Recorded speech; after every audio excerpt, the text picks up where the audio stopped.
আমি আমার 14 বছর বিয়ে হয়ে গেছে। আমি অনেক চেষ্টা করেছি, আমি কোথায় সফল পাইনি গো। তবে আমি কারখাই মনিকা ম্যাডামকে দেখে ওনার যার কথাবার্তা শুনে আমার খুব ভালো লাগলো। ওনার কথা শুনে আমি কলকাতা গেছি এবং ওনার যা ট্রিটমেন্ট করার আমি করেছি এবং আমি আইভি করেছি। আমার এক চান্সে আমি সফল হয়ে গেছি।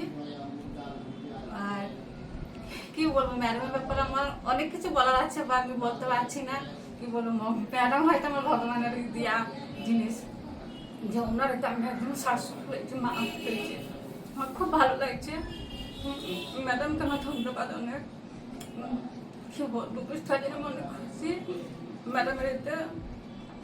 তা আপনারা যদি কেউ আইভি করতে চান ম্যাডামের কাছে আসবেন, খুব ভালো ম্যাডাম।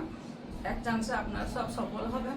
হ্যাঁ, আমি যে আইভি করেছি, আইভিটা কোনো একটা ভয়ের বিষয় নয়, কোনো ইয়েও নয়, এটা খুব স্বাভাবিক, একদম নর্মাল করে সাকসেসফুল হবে। সবাই এটা করুন, আমি বলছি। নর্মাল যেমন প্রেগনেন্সি সবাই থাকে, সবাই ওইভাবেই থাকবে। মানুষ হয়তো বলে এটা করতে হবে না, এটা কিন্তু না, এটা খুব স্বাভাবিক, নর্মাল, একদম নর্মালভাবেই থাকতে হবে। বা নর্মাল জীবনযাপন যেমন করে একদম প্রেগনেন্সি নিয়ে, সেরকমভাবেই আমিও আছি, করছি। আমার কোনো ভয় নেই, অসুবিধাও নেই। খুব ভালো আছে, আপনারা করুন, খুব ভালো। ম্যাডামের কাছে আসুন, আপনারা কথা বলুন ম্যাডামের সাথে।